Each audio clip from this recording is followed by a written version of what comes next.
Hello दोस्तों, स्वागत है आप सभी का हमारे इस चैनल पर। दोस्तों, आज के इस वीडियो में हम लोग बात करेंगे प्राचीन भारत में इतिहास लेखन। प्राचीन भारत में इतिहास लेखन की बात करने जा रहे हैं हम।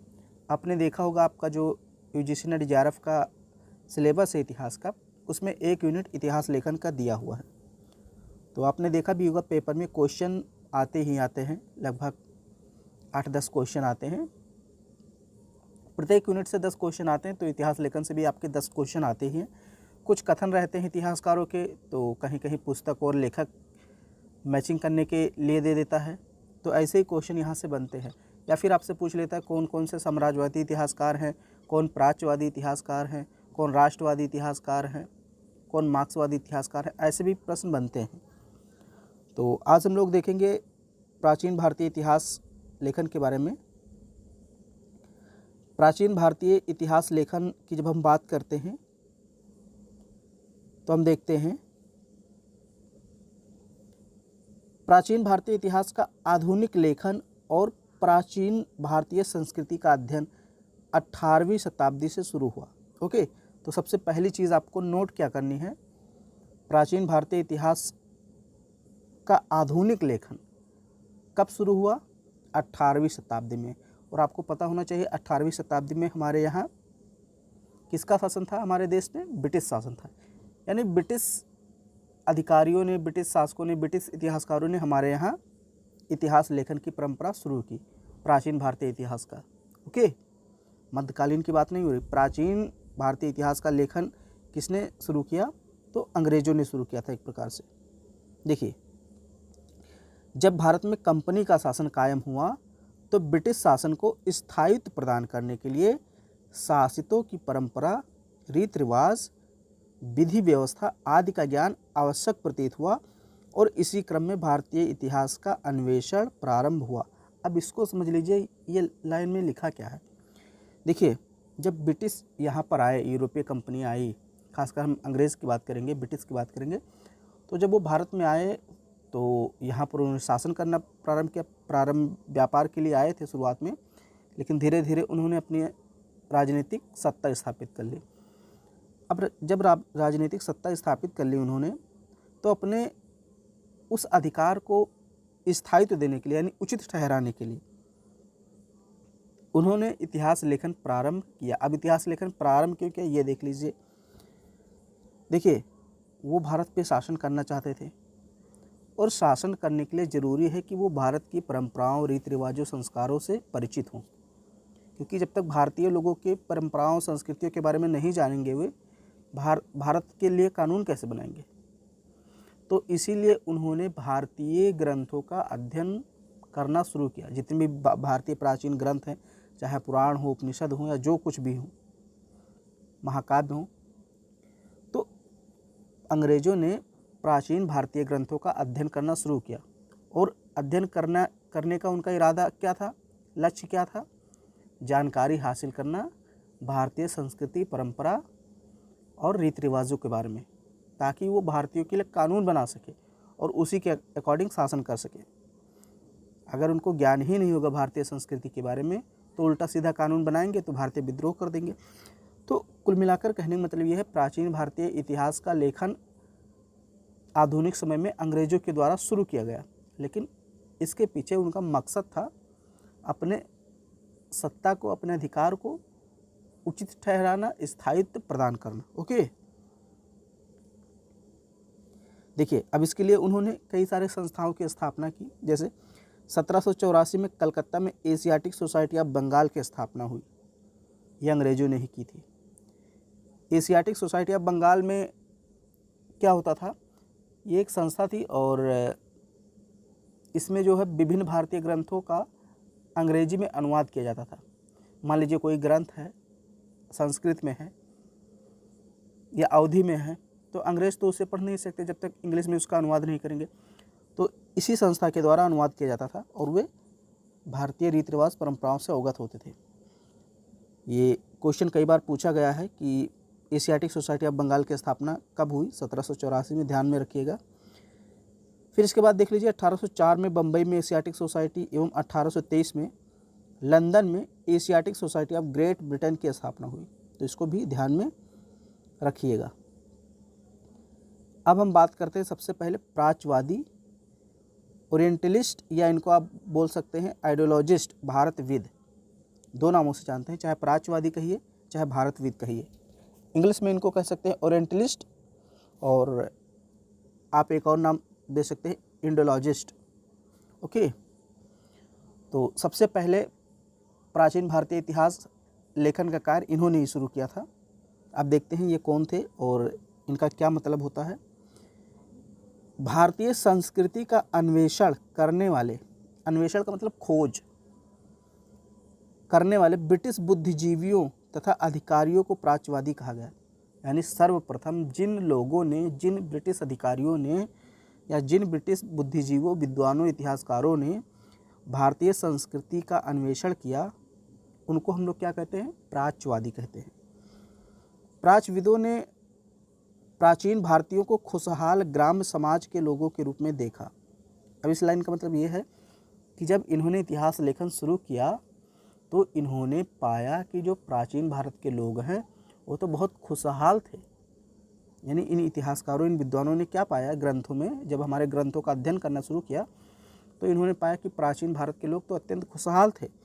तनाव भरी बातों को नज़रअंदाज कर दिया गया। इन्होंने कहा कि पहले के जो लोग होते थे भारत में प्राचीन काल में, वे तनाव मुक्त रहते थे, उन्हें कोई टेंशन नहीं रहती थी, और गौरव के पक्ष पर जोर दिया गया। मतलब कहीं ना कहीं गर्व और अभिमान से जीवन यापन करते थे। प्रारंभिक भारतविदों में विलियम जोन्स की विशिष्ट भूमिका रही। तो एक नाम मिल गया आपको, विलियम जोन्स। अब ये याद रखिएगा, अगर पूछ ले कि विलियम जोन्स इतिहास लेखन की किस शाखा से जुड़े हैं, तो प्राच्यवादी या भारतविद आप बोल सकते हैं। ओके, ये प्राच्यवादी लेखक थे या प्राच्यवादी इतिहासकार थे। किंतु प्रारंभिक भारतविदों में सबसे प्रसिद्ध मैक्स मुलर हैं। तो मैक्स मुलर का भी नाम याद रखिए, दो हो गए। इसको आप लिस्ट बना लीजिएगा कि प्राच्यवादी कौन कौन से हैं, राष्ट्रवादी कौन कौन से हैं, मार्क्सवादी कौन कौन से हैं, क्योंकि यहाँ से प्रश्न अक्सर पूछा जाता है। तो विलियम जोन्स और मैक्स मुलर ये दो प्राच्यवादी थे। मैक्स मुलर ने अपरिवर्तनशील भारतीय ग्रामीण समुदाय के बारे में लिखा। उसने भारत को दार्शनिकों का देश करार दिया है। ये लाइन बहुत इंपॉर्टेंट है। कौन सा इतिहासकार है या कौन सा विद्वान है जिसने भारत को दार्शनिकों का देश कहा है? तो मैक्स मुलर ने कहा है। उसके विचार में भारतीय आध्यात्मिक या पारलौकिक समस्याओं में ही डूबे रहे और वे इहलौकिक समस्याओं की चिंता नहीं करते थे। इहलौकिक का मतलब भौतिकवादी जीवन, सांसारिक जीवन। मैक्स मुलर ने कहा कि जो भारतीय थे ये आध्यात्मिक चीज़ों में डूबे रहते थे, आध्यात्मिक और पारलौकिक चीज़ों में, मतलब ईश्वरीय चीज़ों में, भक्ति, आराधना, इन सब में भारतीय डूबे रहते थे, और वे इहलौकिक यानी सांसारिक जीवन के बारे में नहीं सोचते थे। ये कहना है मैक्स मुलर का। तो दो कथन इसके याद रखिए, एक तो ये वाला हो गया और दूसरा इसने कहा था कि जो है कि भारत दार्शनिकों का देश है। तो ये दोनों कथन अगर आपसे पूछते हैं एग्जाम में तो याद रखिएगा मैक्स मुलर ने कहे हैं। ये थे प्राच्यवादी। ओके, और देख लेते हैं हम थोड़ा सा। मैक्स मुलर ने कहा था यूनानियों के लिए जीवन उमंग और वास्तविकता से परिपूर्ण है और हिंदुओं के लिए वह स्वप्न और माया है। ओके, तो ये भी कथन याद रखिएगा, ये भी मैक्स मुलर ने ही कहा था। अब हम लोग कुछ प्राच्यवादी इतिहासकार और उनसे संबंधित पुस्तकें देख लेते हैं, क्योंकि यहाँ से प्रश्न पूछा ही पूछा जाता है। तो सबसे पहले विलियम जोन्स की बात करते हैं। ये एक प्राच्यवादी इतिहासकार हैं और इनकी कुछ पुस्तकें हैं, जैसे an essay on the law of bailments, ये पुस्तक है an essay on the law of bailments, इसको लिखा विलियम जोन्स ने। इनकी दूसरी पुस्तक है the institute of Hindu law. तो दोनों में लॉ है, देखिए इसमें भी लॉ है, इसमें भी लॉ है, तो विलियम जोन्स ने लिखा है इसको, the institutes of Hindu law and essay on the law of bailments, William Jones. फिर दूसरे इतिहासकार हैं एल्फिंस्टन। इन्होंने एक पुस्तक लिखी है history of Hindu and Mohammedan India, history of Hindu and Mohammedan India. फिर इसके बाद तीसरे इतिहासकार हैं एच.टी. कोलब्रुक। इन्होंने लिखा है एसे on the Vedas, the sacred writings of the Hindus. Essay on the Vedas the sacred writings of the Hindus. तो ये एच.डी. कोलब्रुक ने लिखा। ये सब किताबें पूछी गई हैं आपके जेआरएफ के एग्ज़ाम में। प्रीवियस ईयर के क्वेश्चंस देखेंगे तो आप पाएंगे कि ये सारी किताबें पूछी गई हैं। फिर है अलेक्जेंडर कनिंगम, ये भी एक प्राच्यवादी थे, ओके, ओरिएंटलिस्ट थे। The stupa of Bharhut, Bhilsa topes, the book of Indian eras, ancient geography of India, ये इनकी 4 पुस्तकें हैं। The stupa of Bharhut, Bhilsa topes, the book of Indian eras, ancient geography of India. तो इसको आपको याद रखना है। फिर बात करें तो एक और इतिहासकार हैं, ये भी प्राच्यवादी थे, एच विल्सन। इन्होंने लिखा है sketch of religious sects of the Hindus. ये सेक्ट्स का मतलब होता है वर्ग, okay. Vishnu Purana, a system of the Hindu mythology and tradition, ये भी एक पुस्तक है। तो Vishnu Purana, a system of Hindu mythology and tradition. फिर अगली पुस्तक है the history of British India from 1805 to 35, यानी 1805 टू 1835, 1805 से 1835 तक। ये जो है the history of British India from इतना से इतना तक। तो इसको भी याद रखना है आपको। ये तो थे ओरिएंटलिस्ट, आइडियोलॉजिस्ट इनको बोल सकते हैं, या फिर हिंदी में इनको प्राच्यवादी या भारतविद बोल सकते हैं। सबसे पहले प्राचीन भारतीय इतिहास का लेखन इन्होंने ही शुरू किया। तो अगर आपसे पूछा सबसे पहले किसने शुरू किया, तो प्राच्यविदों ने ही शुरू किया था। अब हम बात करते हैं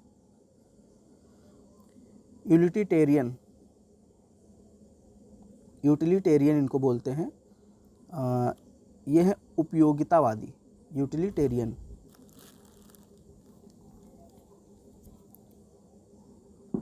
अब देखते हैं इनकी क्या अवधारणा है और इनमें कौन कौन से इतिहासकार हैं। 19वीं शताब्दी में ब्रिटिश दार्शनिकों के दूसरे समूह का उद्भव हुआ। इन दार्शनिकों में जेम्स मिल और बेंथम प्रमुख थे। तो 2 नाम याद रखिएगा, जेम्स मिल, बेंथम, बहुत इंपॉर्टेंट है। कई बार पूछा गया कि बेंथम किस शाखा से थे, यानी किस प्रकार के इतिहासकार थे। तो ये उपयोगितावादी इतिहासकार थे। जेम्स मिल भी उपयोगितावादी थे। इनका उद्भव कब हुआ? 19वीं शताब्दी में, और प्राच्यवादियों का 18वीं शताब्दी में, मैंने आपको बताया था। विचारकों के इस समूह को उपयोगितावादी विचारकों के नाम से जाना जाता है। उपयोगितावादी विचारक प्राच्यवादियों के तीखे आलोचक के रूप में उभरे, ओके। तो जो प्राच्यवादी जो मैंने अभी आपको पीछे पढ़ाया है, उनके आलोचक थे उपयोगितावादी, उनकी आलोचना करते थे, क्योंकि उनके विचार में प्राच्यवादियों में भारतीयता के लिए एक प्रकार का सनकीपन देखा जा सकता था। मतलब ये लोग कहते हैं, जो उपयोगितावादी कहते हैं, वो कहते हैं कि प्राच्यवादी जो थे वो सनकी थे। भारत के रीति रिवाजों, परंपराओं, ग्रंथों को लेकर उनके अंदर एक सनकीपन था, और उसी सनकीपन के चलते वे भारतीय इतिहास लिखे हैं। ये कहना था उपयोगितावादियों का। मतलब कहीं ना कहीं ये प्राच्यवादियों का आलोचना करते हैं, क्योंकि प्राच्यवादियों ने भारतीय संस्कृति की प्रशंसा की है, तारीफ़ की है कि भारत में पहले लोग खुशहाल थे और अच्छा जीवन जीते थे, जबकि उपयोगितावादी ऐसा नहीं मानते हैं। अब ये क्या कहते हैं? ये कहते हैं उपयोगितावादियों ने भारतीय पद्धति को निकृष्ट करार दिया। देखिए, ये भारतीय पद्धति को निकृष्ट करार देते हैं, यानी भारतीय संस्कृति, सभ्यता, रीति रिवाज, परंपरा की आलोचना करते हैं, यानी अपने आप को ये सभ्य बताते हैं और भारतीयों को असभ्य बताते हैं, ओके। दोनों में अंतर ध्यान रखिएगा। प्राच्यवादी जो थे वो भारत की प्रशंसा करते थे, भारतीय संस्कृति की प्रशंसा करते थे, जबकि ये जो उपयोगितावादी हैं ये भारतीयों को निकृष्ट बताते, मतलब तुच्छ बताते हैं। और क्या कहते हैं? उनका यह पक्का विश्वास था कि भारत में अंग्रेजों का आगमन एक दैवीय सुयोग है, क्योंकि ब्रिटिश प्रशासन और कानून से भारत का पिछड़ापन खत्म हो जाएगा। देखिए, ये उपयोगितावादी क्या मानते थे कि भारत जो है पिछड़ा हुआ देश है, और ब्रिटिश अगर भारत में आए हैं तो ये ईश्वर की इच्छा है। कहते हैं दैवीय सुयोग है, मतलब ईश्वर की इच्छा है, ब्रिटिश भारत में भारतीयों को शव बनाने के लिए आए हैं, ईश्वर ने भेजा है, इनका ये मानना था। ब्रिटिश आएंगे तो यहाँ पे अच्छे कानून बनाएंगे और भारत का पिछड़ापन खत्म हो जाएगा, ये उपयोगितावादी मानते हैं।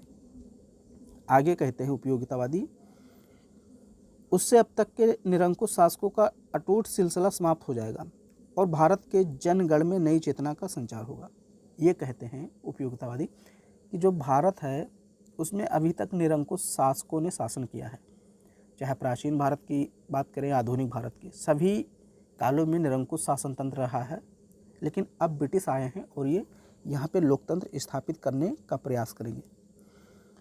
उपयोगितावादियों में सबसे विशिष्ट नाम जेम्स मिल का है। मिल का एक बुक है, याद रखिएगा, ब्रिटिश भारत का इतिहास, हिस्ट्री ऑफ ब्रिटिश इंडिया का सबसे महत्वपूर्ण पहलू शायद यह था कि एक दृष्टि से उसने भारतीय इतिहास की सांप्रदायिक व्याख्या की नींव डाली और इस तरह द्विराष्ट्र के सिद्धांत के लिए ऐतिहासिक औचित्य प्रदान किया। वह पहला इतिहासकार था जिसने भारतीय इतिहास को 3 कालों में विभाजित किया। 3 कालों का नाम उसने दिया, हिंदू काल, मुस्लिम काल, ब्रिटिश काल। ओके, अब ये बहुत ही इम्पोर्टेंट है, कई बार पूछा गया है कि भारतीय इतिहास का सांप्रदायिक विभाजन किसने किया, यानी संप्रदाय के आधार पे, तो जेम्स मिल ने किया था और इनकी पुस्तक थी हिस्ट्री ऑफ ब्रिटिश इंडिया। इन्होंने कहा कि जो भारतीय इतिहास है वो 3 कालों में विभाजित हो सकता है। पहला काल इन्होंने बताया हिंदू काल, यानी प्राचीन काल को इन्होंने हिंदू काल कह दिया कि उसमें हिंदुओं का शासन था। दूसरे काल को इन्होंने कहा मुस्लिम काल, मतलब आपने देखा दिल्ली सल्तनत और मुग़ल शासन करते हैं मध्यकाल में, तो उसको इन्होंने मुस्लिम काल कहा। फिर ब्रिटिश काल कहते हैं। अब यहाँ पे ईसाई काल नहीं कहते हैं, अपने को ईसाई काल नहीं कहते, ब्रिटिश काल कहते हैं। तो आई होप आपको समझ में आ गया होगा कि उपयोगितावादी कौन है और प्राच्यवादी कौन है। तो प्राच्यवादी बेसिकली सबसे पहले प्राचीन भारतीय इतिहास लेखन की शुरुआत करते हैं और वे जो है भारतीय संस्कृति, परंपरा, रीति रिवाज की तारीफ़ करते हैं, प्रशंसा करते हैं। जबकि जो उपयोगितावादी है ये 1 साल बाद, यानी 1 साल बाद नहीं, लगभग 100 साल बाद 19वीं शताब्दी में ये इतिहास लेखन शुरू करते हैं और ये जो है कि भारतीय संस्कृति की अवहेलना करते हैं, भारतीयों को तुच्छ, पिछड़ा हुआ बताते हैं, असभ्य बताते हैं। तो दोनों में फ़र्क यही है। तो आज हम लोग 2 ही पढ़ते हैं, एक तो हमने प्राच्यवादी पढ़ा और दूसरा पढ़ा हम लोगों ने उपयोगितावादी। आगे के वीडियो में हम लोग पढ़ेंगे साम्राज्यवादी और आपको पढ़ाया जाएगा आगे, जैसे एक आता है मार्क्सवादी, राष्ट्रवादी, इन सभी के बारे में भी हम लोग आगे पढ़ेंगे। फिर संशोधनवादी भी आते हैं, तो इन सभी के बारे में हम लोग को अगले वीडियो में पढ़ना है। तो वीडियो ज़्यादा बड़ी ना हो, 18 मिनट की हो गई लगभग, हम लोग इसको यहीं पे रोकते हैं। और अगर वीडियो आपको पसंद आ रही है तो उसको लाइक ज़रूर कीजिए, शेयर कीजिए अपने सभी दोस्तों में, और चैनल पे पहली बार आए हैं तो चैनल को सब्सक्राइब भी कर लीजिए।